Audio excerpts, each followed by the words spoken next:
Malgré le mauvais début de saison 2024, 25e de la Liga du Real Madrid dimanche soir, les Madridistas devraient toujours avoir confiance dans l'équipe de Carlo Ancelotti pour défendre leur couronne espagnole. Les attentes envers le Real Madrid avant la saison 2024, 25e allaient toujours être élevées, surtout après son succès l'année dernière en Ligue des Champions et en Liga, mais l'ajout de Kylian Mbappé a décuplé les enjeux avec autant de talent sur le terrain et sur le banc. L'équipe de Carlo Ancelotti est entrée dans la compétition en tant que favorite pour remporter la Liga cette saison et a dû faire face à un test précoce dans la défense de son titre contre Majorque, dimanche 18 août. Même avec Mbappé en pointe avec Vinicius Junior et Rodrigo, Los Blancos n'ont pu marquer qu'un seul but et sont revenus à Madrid avec un point après un match nul à 1 décevant.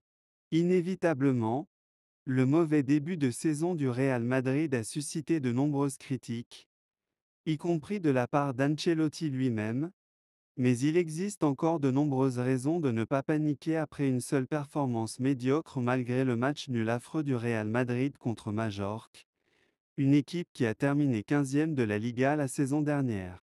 Les Blancos sont toujours invaincus lors de leurs 33 derniers matchs de Liga, la troisième plus longue séquence de tous les temps. En fait, leur dernière défaite en Liga remonte à septembre dernier contre l'Atlético Madrid, et l'équipe d'Ancelotti a été la cible de critiques similaires à celles auxquelles elle n'est actuellement confrontée. L'équipe a néanmoins rebondi après ce mauvais résultat et a remporté la Liga avec 10 points d'avance. Le nouveau trio offensif d'Ancelotti, composé de Vinicius Junior, Kylian Mbappé et Rodrigo, cherche encore à s'entendre et tirera beaucoup de son incapacité à pénétrer le bloc bas de Majorque. De nombreuses équipes de la Liga vont se contenter de rester dans le coup face au Real Madrid dans l'espoir de repartir avec au moins un point, et les joueurs en blanc doivent s'adapter et créer de meilleures occasions dans le dernier tiers lorsque les équipes adverses placent 10 joueurs dans la surface. Le match des Blancos contre Majorque a montré à l'équipe exactement ce qui ne fonctionne pas, et maintenant, en allant de l'avant, ils ont tous les outils dont ils ont besoin pour apporter des changements à leur approche lors d'un match beaucoup plus ouvert contre l'Atalanta. Le 11 de départ d'Ancelotti a fait bonne figure en Supercoupe de l'UEFA et a quitté la Pologne avec une victoire 2-0 sur les champions en titre de la Ligue Europa. 4 jours plus tard, la même équipe a débuté contre Majorque.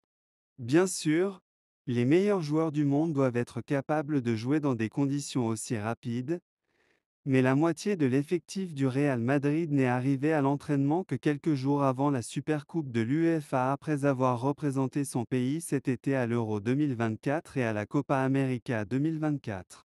Alors que l'équipe retrouve sa pleine forme après sa courte pause estivale, un match fatigant et frustrant comme celui qu'elle a joué dimanche ne se déroulera idéalement pas aussi mal. Et le 11 préféré livrera une performance similaire à celle contre l'Atalanta. Jude Bellingham risque de rester sur la touche pendant un certain temps en raison d'une blessure et pourrait manquer le début de la campagne de l'Angleterre en Ligue des Nations. Le milieu de terrain du Real Madrid souffre d'une blessure à la jambe et des informations en Espagne suggèrent que le joueur de 21 ans ne sera pas disponible avant la pause internationale.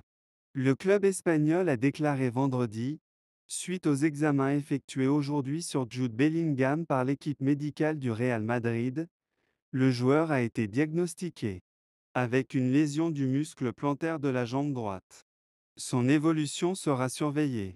Bellingham a reçu un coup, a déclaré l'entraîneur Carlo Ancelotti lors d'une conférence de presse, plus tôt vendredi. Nous sommes en train d'évaluer la situation. Le Real Madrid reçoit le Real Valladolid dimanche et disputera également des matchs de Liga contre Las Palmas et le Real Betis avant la trêve internationale.